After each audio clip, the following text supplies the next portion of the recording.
বিচিগুলি টুকাইয়া টুকাইয়া ওয়াসাল খান্নি তার জীবন চালাইতেন। আল্লাহর নবী বলেন, উম্মত রে তোমরা শোনো, আমার ওয়াইস আল্লাহর কাছে চাইতে দেরি হবে, আসমান থেকে আসতে দেরি হবে না। আমার ওয়াইসরে আল্লাহ এমন একটা মর্যাদা দিয়েছেন, কিয়ামতের ময়দানে আমার ওয়াইস আল কারনি আল্লাহর কাছে যা চাবে আমার আল্লাহ তাই দিবে।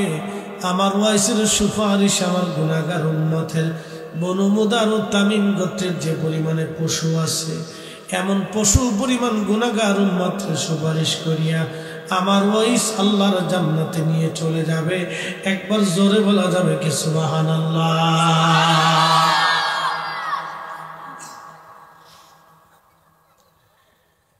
টাঙ্গলকোটবাসী মেধা দিয়ে আল্লাহ পাওয়া যায় না। কেউ যদি মনে করে আমি অনেক বড় প্রিন্সিপাল, বিরাট বুঝি, মিথ্যা। কেউ যদি মনে করে আমি চ্যান্সেলর, অনেক বড় জ্ঞানী, আল্লাহ পেয়ে যাব, মিথ্যা। মেধা দিয়ে আকল দিয়ে আল্লাহ পাওয়া যায় না। আল্লাহ পাইতে হলে গোলামি করতে হবে। বিনা শর্তে আসলামতু লিরাব্বিল আলামিন, আল্লাহর কুদরতি কদমে নিজেকে সুপর্দ করে দেওয়া লাগবে। রব বলেছেন, যদি তুমি আমাকে পাও, পাইতে যদি তুমি চেষ্টা করো, তাহলে শোনো হুজুর আপনি বলে দেন, কুল ইন্না সলাতি ওয়া নুসুকি ওয়া মাহইয়ায়া ওয়া মামাতি লিল্লাহি রাব্বিল আলামিন।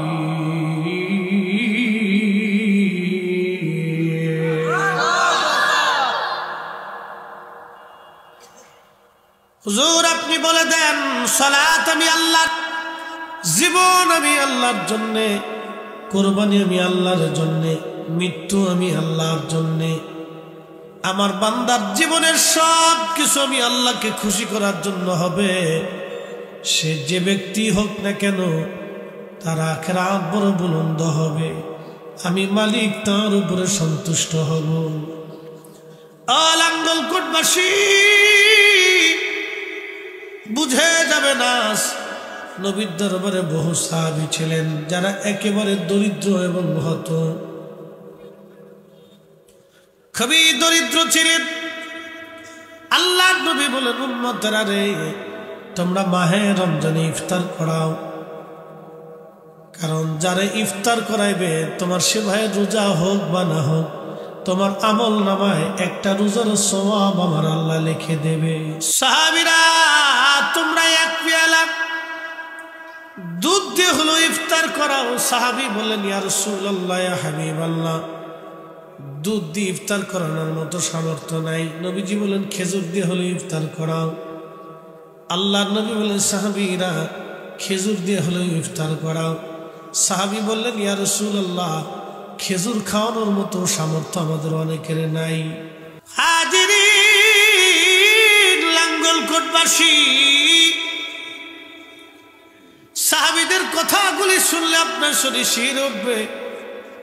সাহাবী বলতেছে, ইয়া রাসূলুল্লাহ, একটা খেজুর খাওয়ানোর মতো সামর্থ্য আমাদের অনেকের নাই। নবী বললেন, যদি তা না পারো, এক পেয়ালা পানি দিয়ে হলেও তুমি ইফতার করাও, তারপরও তোমার আমল নামায় একটা কবুল রোজার সওয়াব আমার আল্লাহ লিখে দেবে। প্রিয় উপস্থিতি, এগুলি তো দুঃখজনক কথা মাহে রমজানের জন্য। এদেশে হাজার হাজার ব্যবসায়ী মাহে রমজান আসলে পণ্যের দাম বাড়ায় দেয়। চিন্তা করলে এই সুযোগে ব্যবসা করে নেই। তারা দুনিয়ার ব্যবসা দেখলো, কিন্তু আখিরাতের ব্যবসা দেখে নাই। ওরাই কপাল পোড়া ব্যবসায়ী। ওদের মাল হবে, টাকা হবে, কিন্তু আখিরাতে নাজাতের ব্যবস্থা হবে না। কথা কন না কে?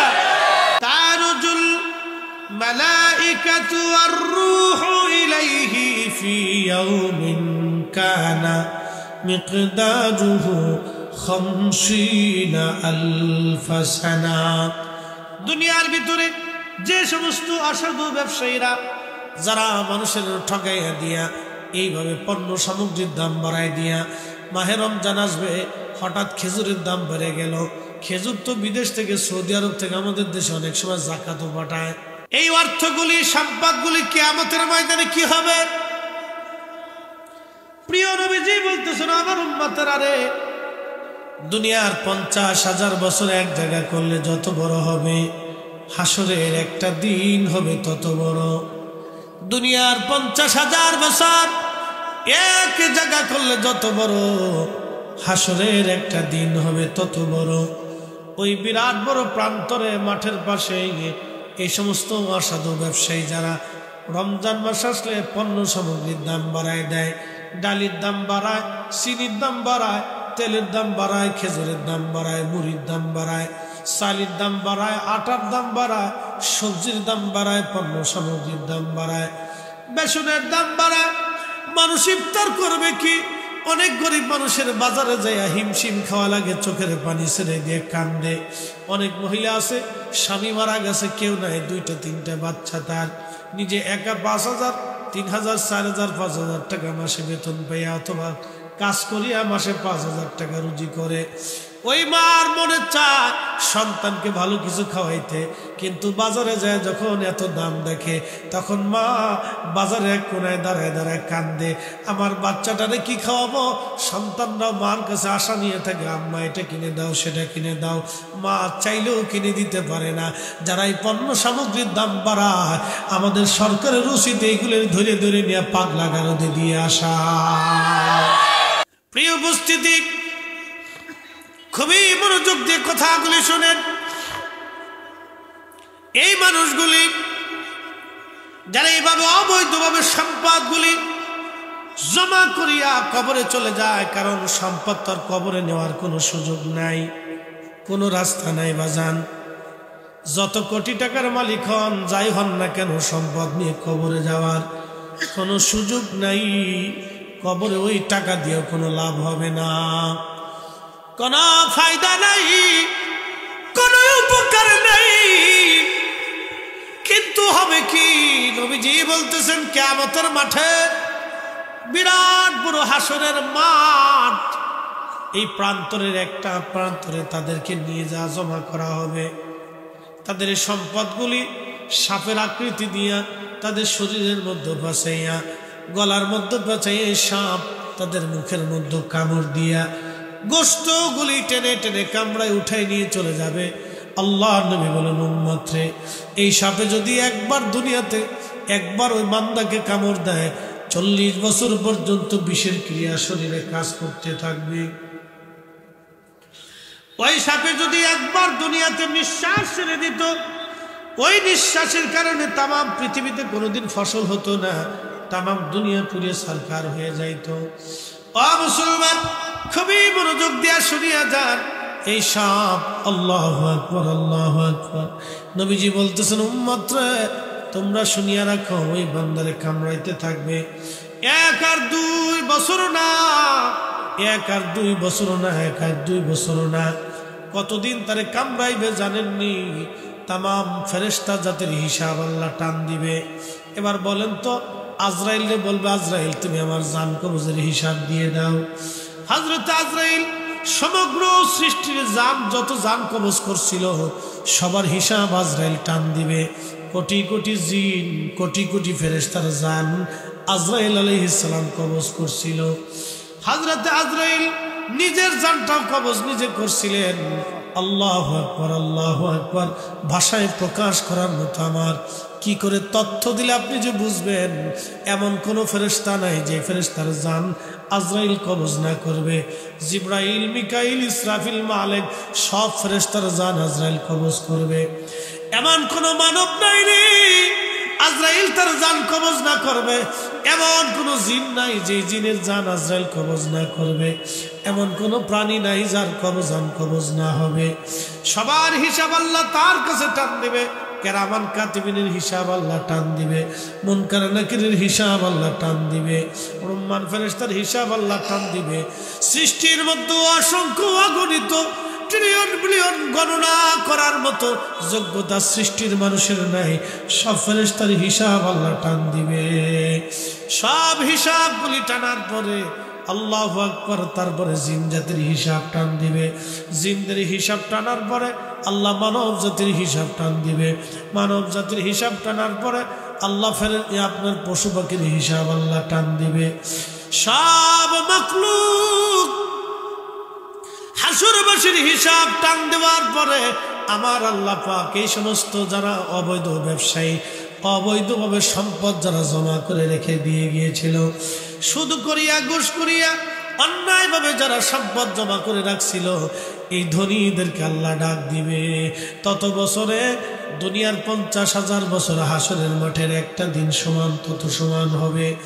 আল্লাহর নবী বলতেছেন, দুনিয়ার কোরআন বলতেছে, দুনিয়ার তারুজুল মালাইকাতু ওয়ার রূহু ইলাইহি ফি ইয়াউমিন কানা মিকদারুহু 50,000 সানা। দুনিয়ার 50,000 বছর হাসরের মাঠের একটা দিন হবে তত বড়। ওই রকম কোটি লক্ষ লক্ষ বছর হয়তো পার হবে। তত সময় পর্যন্ত তার সাপে কামড়াইতে থাকবে, মুখ থেকে গোশত কামড়াই নিয়ে যাবে, আবার গোশত হবে, আবার কামড়াবে। লক্ষ লক্ষ বছর শাস্তি পাওয়ার পরে এরপরে আল্লাহ হিসাবের দরগোড়ায় টান দিবে। নবীজি বললেন, আল্লাহ যদি দয়া করেন তাহলে এটা মাফ করতেও পারে, আর যদি দয়া না করেন তাহলে জাহান্নামে দিয়ে দিতে পারে। এরপরে হয় জান্নাত না হয় জাহান্নাম। ততদিনে কোটি কোটি বছর সাপের কামড় খাইয়া বাটাম সালাম দিয়ে আমার আল্লাহ একবারে টাইট বানাই দেবে। অতএব দুনিয়াতে যারা অবৈধভাবে মাহে রমজান আসার পরে এই ব্যবসায়িকরা যারা সম্পদ, এই বিভিন্ন পণ্য সামগ্রীর দাম বাড়ায়, ওরা দুনিয়াতে যতই চালাকি মনে করতেছে, ভাবতেছে আমরা দুনিয়াতে বিরাট বড় চালাক, ওরা চালাক না, ওরাই হলো অরিজিনাল বল। কথা কম। এজন্য সাহাবায়ে আজমাইন পিঠের চামড়া দিয়ে দিছে, তারপরও তারা কালেমা ছেড়ে দেয় নাই। ক্ষুধায় ক্ষুধায় জীবন পার করেছে, হারাম খায় নাই, না খেয়ে জীবন পার করেছে, বছরের পর বছর পার করে দিয়েছে। তারপরও সাহাবীরা কোনোদিন অন্যের সম্পদগুলি মেরে খায় নাই। এমন একটা সুন্দর জমানা ছিল, মসজিদে নববীর মধ্যে খেজুর গাছের কাঁধি কেটে সাহাবীরা বেঁধে রাখতেন। যার মন চায় খেজুর খাইতো, না হয় এভাবে পড়ে থাকতো। আজকে আমার দেশের মসজিদের জুতা চুরি হয়ে যায়, মসজিদের টাকা চুরি হয়ে যায়, মসজিদের ফ্যান চুরি হয়ে যায়। কিন্তু ওই জমানাতে মসজিদের মধ্যে খেজুর গাছের কাঁধি ঝুলাই রাখতো, যার প্রয়োজন মতো খেজুর খাইতো, কিন্তু কেউ খেজুর নিয়ে যাইতো না, কেউ কারো হক নষ্ট করতো না। মাদ্রাসার হুজুর বললেন, হযরত বেলালের একটু জীবনী শোনানোর জন্য। কি করে আমি শোনাবো তার জীবনী? তারপরে মুক্তসার একটু শোনাই। আমরা তো আজকে সুখে দিন কাটাই, খাবারের অভাব নাই। আমার দেশে মোটামুটি যে ভিক্ষা করে খায় তারও আগামী দিনের খাবার ঘরে জমা আছে। কিন্তু আমরা আজান দিলাম, ওয়াজ করলাম, নামাজ পড়লাম, কেউ বাধা দেয় না। এই যে আপনারা বাংলাদেশে কত স্বাধীন মতো ধর্ম পালন করেন, কেউ বাধা দেয় না। কিন্তু এই কালেমার জন্য, এই কোরআনের জন্য সাহাবীদের পিঠের চামড়াগুলি চলে গেছে। রাসূলের প্রেমে তাদের জিন্দেগি পার হয়ে গেছে। বেলালের মতো একজন কৃতদাস, খুবই হত দরিদ্র, কালেমা পড়ার সঙ্গে সঙ্গে কাফেররা তারে ধরে নিয়ে গেল। কত কঠিন নির্যাতন তারে করা হয়েছিল, ভাষায় প্রকাশ করার মতো। এই নির্যাতন এত জটিল ছিল, আহারে দিনের পর দিন বেলালকে মারা হতো, এমন ভাবে তাকে পিটানো হতো। পিটাইয়া পিটাইয়া পিঠের চামড়া উঠে ফিনকি মেরে মেরে রক্ত বর্ত ঘা হয়ে গেল। জায়গায় জায়গায় দগ্ধ ঘা, গলার মধ্যে রশি বেঁধে টেনে টেনে বেলালকে মরুভূমিতে নিয়ে যেয়ে বুকের উপরে পাথর চাপা দিয়ে হাত পা গুলি বেঁধে মরুভূমির মধ্যে রেখে আসা হতো। প্রচন্ড গরমে ফুসকা পরে পরে ঘা হতো, ওই ঘায়ের মধ্যে তাকে মারা হতো। কোনো ওষুধ ব্যবহার করতে দেয়া হতো না, কোনো চিকিৎসা তারে দেয়া হতো না। কত রজনী, প্রচন্ড ব্যথায় বেলালের জিন্দিগি পার হয়েছে কত রাত। কত রাত বেলালের ব্যথায় ব্যথায় পার হয়েছে নির্ঘুম। প্রচন্ড ব্যথায় বেলাল রাদিয়াল্লাহু আনহু ঘুমাইতে পারতেন না। কতদিন তার ক্ষুধায় চলে গেছে, অজ্ঞান হয়ে পড়ে যাইতেন, বেহুশ হয়ে থাকতেন। হুশ আসার পরে একটা শব্দ উচ্চারণ করতেন, আহাদ আহাদ আহাদ আহাদ, আল্লাহ এক আল্লাহ এক আল্লাহ এক আল্লাহ এক। শুধু একটা উচ্চারণ, আল্লাহ এক আল্লাহ এক আল্লাহ এক।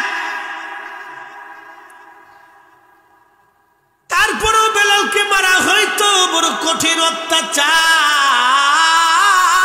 মক্কার অলিগলি দিয়ে তারে টানা হইতো। 1 আর 2 দিন না, মাসের পর মাস।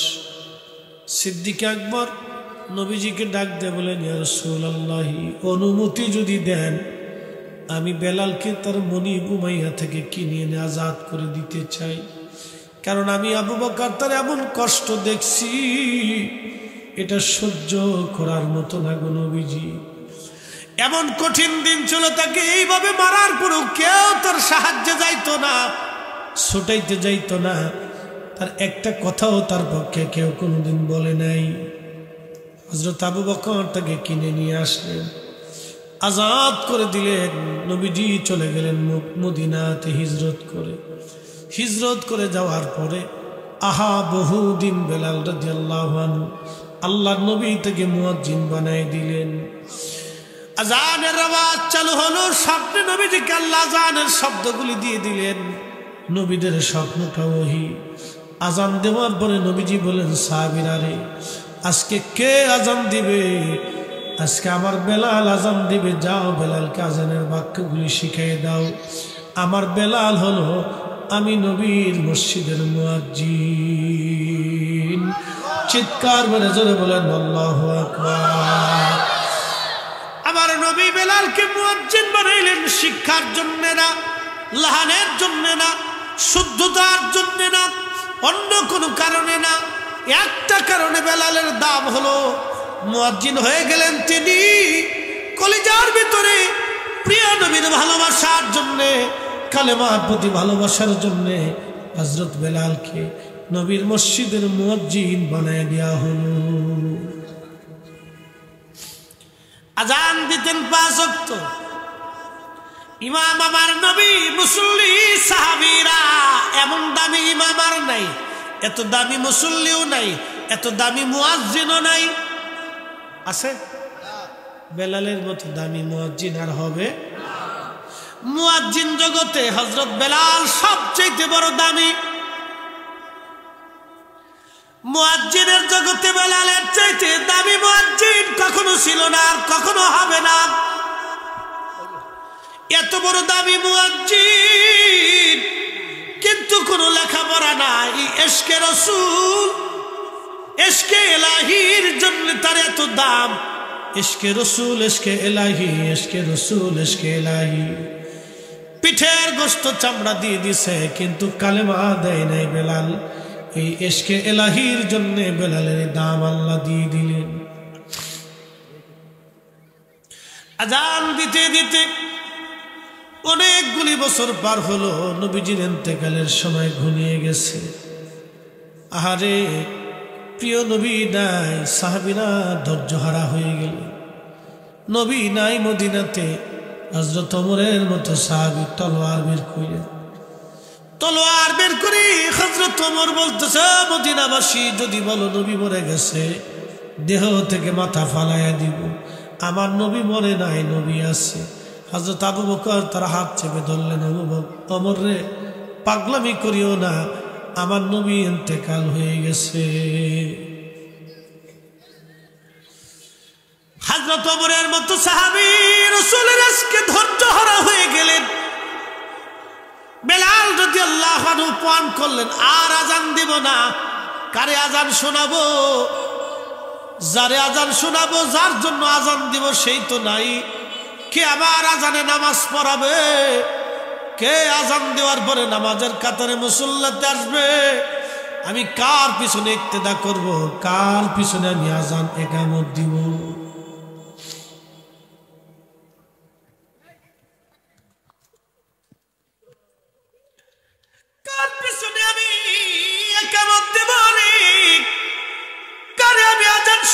বলবো কে আমার আজান শুনে নামাজ পড়াইতে আসবে?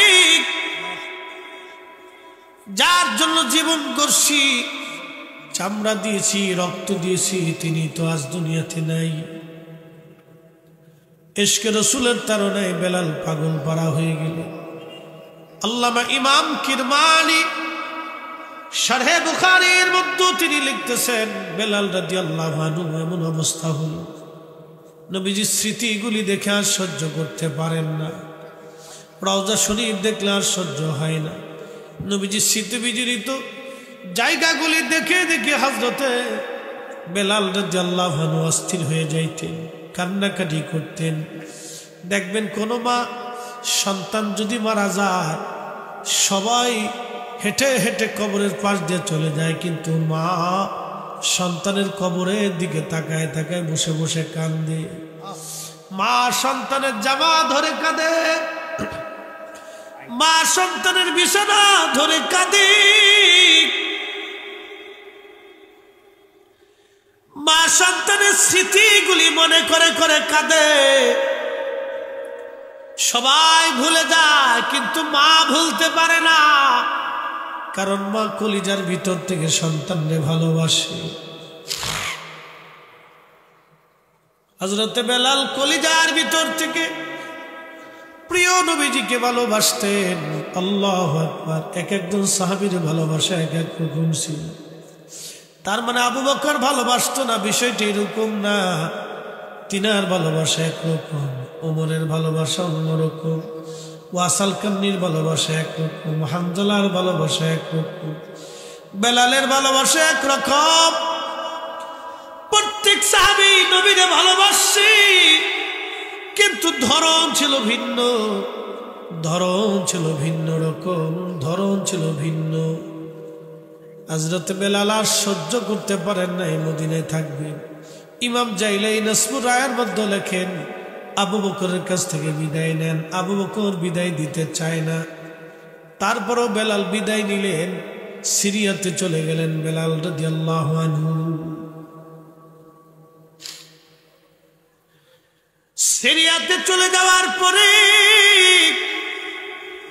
ইমাম তাকিউদ্দিন সুবকি আশ-শিফাউস সাকামের মধ্যে তিনি লিখতেছে, গভীর রাত আমার নবীজি স্বপ্ন দেখা, কিরে বেলাল কেমন জুলুম তুমি শুরু করছো আমার সঙ্গে, আমার জিয়ারতে কেন আসো না? কতদিন হলো তুমি আমার জিয়ারতে আসো না রে বেলাল, আয় আমি নবীর জিয়ারতে আই রে বেলাল। বুঝতেই পারতেছেন একজন সাহাবী কলিজা দিয়ে কতটুকু ভালোবাসা দিলে নবীজি স্বপ্ন থেকে ডাকতে গেছে, আয় আয় বেলাল রে আয় আয়, আমি নবীর জিয়ারতে। সুদূর দামেস্ক থেকে রওনা হয়ে বেলাল মদিনাতুল মুনাওয়ারা আসছে। রওজা শরীফ কাঠের জালি দিয়ে ঘিরে রাখা ছিল। রওজা মুবারকে এসে বেলাল কান্নাকাটি করতে লাগলেন। রওজা শরীফের কাঠের জালি মুবারকের সঙ্গে মাথা ঢাকা। রওজা মুবারকে নবীজি রওজা মুবারক ধরে ধরে কাঁদেন। হুজুর গোলামকে আসতে বলেছিলেন, গোলাম আপনার কদম মুবারকে হাজির হয়ে গেছে। বুঝতেই পারতেছেন একজন আশিকের অন্তরের হালত কত কঠিন। নবীজি ডেকেছে তাকে মদিনায় আসার জন্য। সাহাবী তো সাহাবী, আশিকে রাসূল। হযরত বেলাল রওজা মুবারকে কাঁদে। নতুন মুয়াজ্জিন এসে দেখতেছে নবীর মুয়াজ্জিন কাঁদে। সাহাবীরা এসে দেখে কাঁদে। সারা মদিনায় সংবাদ ছড়াইল, শুনছো নবীর মুয়াজ্জিন ফিরে আসছে, বেলাল আমাদের মাঝে ফিরে আসছে। সারা মদিনার থেকে সাহাবীরা বের হইয়া মসজিদে নববীতে এসে ভিড় জমাইছে। প্রত্যেক সাহাবী ডেকে বলল, বেলাল রে আজান দাও, কতদিন তোমার কণ্ঠের আজান শুনি না। আজান দাও রে বেলাল, কতদিন তোমার কণ্ঠের আজান শুনি না। বেলাল তো আগে নিয়ত করে রাখছে আমি আর আজান দেব না। উনি আর কোনোদিন আজান দেন নাই। নবীর ইন্তিকালের পরে মদিনাতে আর আজান দেন নাই তিনি। তারিখের মধ্যে আসছে জীবনে নবীর ইন্তিকালের পরে 2টা আজান দিয়েছিলেন, 2বার, একবার মদিনায় আর একবার বাইতুল আকসায় দিয়েছিলেন। আজকের আজান যিনি বেলাল রাদিয়াল্লাহু আনহু দিবেন, এই আজান দেওয়ার জন্য সব সাহাবী যখন বারবার অনুরোধ করে, বেলাল রাদিয়াল্লাহু আনহু ডাক দিয়ে কয় না, সাহাবীরা আমি আর আজান দেব না, আমি নিয়ত করছি। বল কারে আজান শুনাইব, কে আমার আজানে নামাজ পড়াইতে আসবে? আমার নবী নাই, আমি কারে আজান শোনাবো? আমি নিয়ত করেছি আর কখনোই আমি আর আজান দেব না। কিন্তু সাহাবীরা নাসুর, সাহাবীরা বলে আমাদের কথায় বেলাল আজান দিবে না। হাসান আর হুসাইন ওরা ছোট, প্রিয় নবীর দৌহিত্র, তারা আবদার করলে নবী কখনো ফেরত দেন নাই, তো বেলালও ফেরত দেবে না। হযরত বেলাল রাদিয়াল্লাহু আনহু রওজা মুবারকে তখনও কাঁদে। হাসান আর হুসাইন 2 জনকে ডেকে নিয়ে আসা হলো গো। দেখতে নবীজির মতো দেখা যাইত, চেহারা ছিল নবীর মতো। নানান চেহারা পেয়েছিলেন 2 দৌহিত্র, নানা চেহারা পেয়েছিলেন তারা। হযরত বেলাল রওজা শরীফ থেকে উঠিয়া ইমাম হাসানের বুকের মধ্যে মাথাটাকে গুন গুন করে কাঁদতে লাগতেছে। আবার ইমাম হুসাইনের বুকের মধ্যে মাথা ঠাকাইয়া বেলাল কাঁদবে। ইমাম হাসান ডাক দিয়ে বলতেছে, নানার মুয়াজ্জিন, কতদিন হলো তুমি আমাদেরকে আজান শোনাও না গো নানার মুয়াজ্জিন। যেই লাহান দিয়ে তুমি নানার সামনে আজান দিতা, আজকে যাও ওই লাহান দিয়ে আমরা আজকে আজান শোনাও নানার মুয়াজ্জিন। আর স্থির থাকতে পারেন নাই বেলাল রাদিয়াল্লাহু আনহু। ইমাম সুবকি লিখতেছেন, দৌড়াইয়া চলে গেলেন মিনারা। যেই বনু নাজ্জার গোত্রের মহিলা সাহাবী ছাদের উপরে দাঁড়াইয়া বেলাল আজান দিতেন, ওই ছাদের উপরে বেলাল রাদিয়াল্লাহু আনহু চলে গেলেন, আজান শুরু করলেন, আল্লাহু আকবার, আল্লাহু আকবার। প্রথম টানে সারা মদিনাতে আজানের আওয়াজ ছড়িয়ে গেল। সারা মদিনাতে আজানের আওয়াজ ছড়িয়ে গেল, সারা মদিনাতে আজানের আওয়াজ ছড়িয়ে গেল। মদিনার ঘর থেকে বৃদ্ধরা, যুবকরা, শিশুরা, মহিলারা ঘর থেকে বের হয়ে কান্দে, নবী আসছে রে, নবী বুঝি আসছে রে, নবী বুঝি ফিরে আসছে। অমূল্য অতুল্য এই প্রেম কয়জনে বুঝে, অমূল্য অতুল্য এই প্রেম কয়জনে বুঝে। ওরে ধনী মানি পাই না যারে, ওরে ধনী মানি পাই না যারে, পায়া সেখানে। অমূল্য অতুল্য এই প্রেম কয়জনে বুঝে, অমূল্য অতুল্য এই প্রেম কয়জনে বুঝে।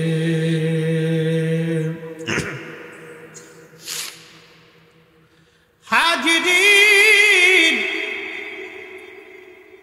আজানের আওয়াজ তামাম মদিনার মধ্যে ছড়িয়ে গেছে। সবাই বের হয়ে মসজিদে নববীর দিকে দৌড়ায় আর কাঁদে। শিশুরা, যুবকরা, কিশোররা, বালকরা, মহিলারা, বৃদ্ধরা, এমন কোন মদিনাবাসী নাই সেদিন চোখের পানি ফেলে ফেলে না কেঁদেছিল বেলাল রাদিয়াল্লাহু আনহু আজানে। স্মৃতিগুলি মনে করে প্রিয় নবীজির স্মৃতি মনে করে সাহাবীরা মসজিদে নববীর মধ্যে কেঁদে কেঁদে হয়রান হয়েছিল। এই ভালোবাসে বুঝাইতে পারবো না আমি, দলিল দিয়ে হয় না, এই ভালোবাসা হৃদয় থেকে আসে। ইমাম সুবকি আশিফা উস সাকামের মধ্যে তিনি লেখেন, মদিনার পরিবেশ এতই কঠিন হয়ে গেল, চারিদিক থেকে শুধু কান্নার রোল আর একটা আওয়াজ, নবী আসছে বুঝি, নবী বুঝি আসছে রে, নবী বুঝি ফিরে আসছে, নবী বুঝি ফিরে আসছে রে, কান্নার আওয়াজ আসতে লাগলো। হযরতে বেলাল যখন আশহাদু আন্না মুহাম্মাদার রাসূলুল্লাহ বলে টান দিয়েছে, মদিনার মাটি থরথর থরথর করে কেঁপে উঠছে। চিৎকার মেরে বলবেন কি ইয়া রাসূলুল্লাহ, মাটি গুলি থরথর থরথর করে কেঁপে উঠছে। পৃথিবীতে কারো আজানে মাটি কাঁপে না, কারো আজানে পৃথিবী কাঁপবে না, একজনের আজানে পৃথিবী কেঁপেছিল, তিনি হযরতে বেলাল। বেলাল বেলাল বেলাল বেলাল। ঘটনাটাকে ছোট করে দেখার কোনো সুযোগ নেই। জমিন কেঁদেছিল সেই দিন, জমিন কেঁপেছিল আজানের ফুয়ুজুর। হযরতে বেলাল অজ্ঞান হয়ে গেলেন, আর হুঁশ আসলো না, আর আজান দিতে পারেন নাই তিনি, আর আজান দিতে পারেন নাই। আশিক রাসূল বেলাল, এটা ছিল তার রাসূল প্রেম। অমূল্য যতুল্লাহ এই প্রেম কয়জনে বুঝে, অমূল্য যতুল্লাহ এই প্রেম কয়জনে বুঝে। ওরে ধনী মানি পাই না যারে, ওরে ধনী মানি পাই না যারে, পায়া সে কানে। অমূল্য যতুল্য এই প্রেম কয়জনে বুঝে, অমূল্য যতুল্য এই প্রেম কয়জনে বুঝে।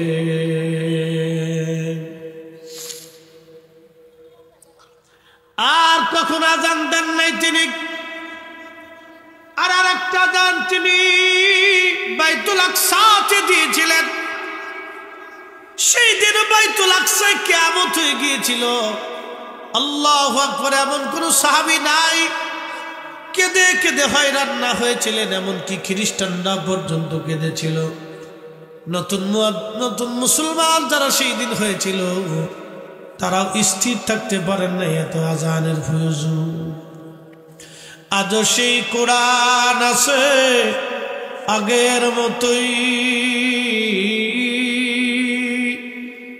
আজও সেই কোরআন আছে আগের মতোই। আবু বকরের মতো পাঠক নেই, আজও সেই মুসলিম আছে আগের মতোই, আজও সেই মুসলিম আছে আগের মতোই। ওমর ওসমান আলী নেই, আজও সেই আজানে রসম আছে আগের মতোই, আজানে রসম আছে আগের মতোই। বেলালের মতো মুয়াজ্জিন নেই, আজও সেই।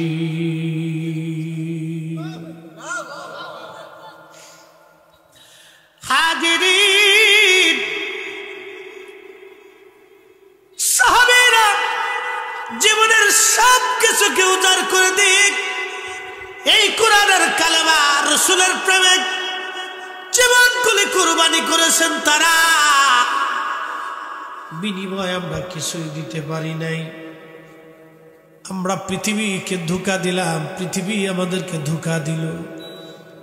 সময় কাটাইলাম দুনিয়ার মোহে, আল্লাহর জন্য সময় দিতে পারলাম না, আখিরাতের জন্য কিছুই নিতে পারলাম না আমরা। এই জন্য আল্লাহ বলেন, ইয়া আইয়ুহাল্লাযীনা আমানু লা তুলহিকুম আমওয়ালুকুম ওয়ালা আওলাদুকুম আন যিকরিল্লাহ।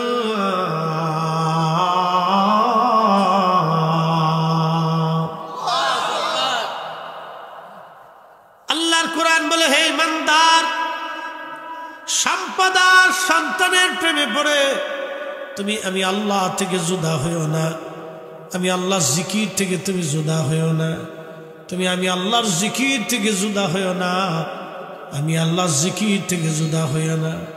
সামনে রোজা আসবে, অনেক ভাইরা মাহে রমজানে রোজা রাখবে না।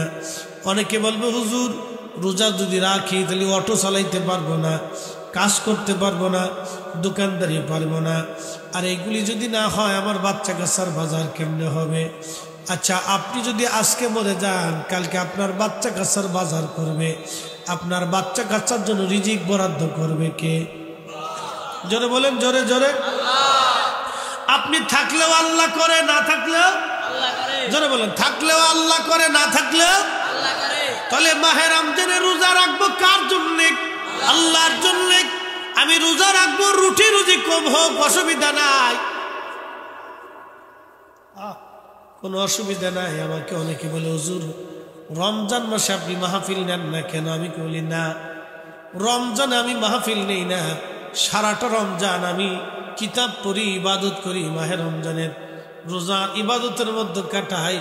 যদি আমি মাহফিল নেই তাহলে অনেক জায়গায় দেখা যায় সফরের কারণে রোজা ভাঙ্গেও ফেলতে লাগতে পারে।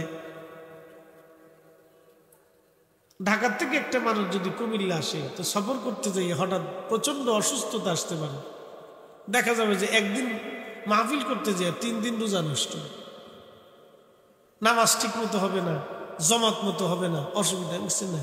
সারা রমজান আমি একটা রোজাও নেই না, দাওয়াতও নেই না, কোনো দাওয়াত নেই।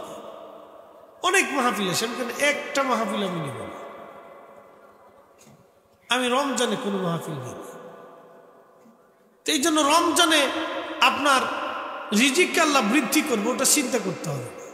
রোজা রাখবেন, রোজা কখনো ছাড়বেন না, এই ভুলটা কখনোই করবেন না। আপনারা সম্পদ এবং সন্তানের প্রেমে পড়ে আল্লাহর জিকির থেকে গাফিল হওয়াটাই, এটার চেয়ে বুকামি পৃথিবী তার কিছু না। কখনো নামাজ ছেড়ে দিবেন না, দোকানের জন্য নামাজ ছাড়বেন না, ব্যবসার জন্য নামাজ ছেড়ে দিবেন না।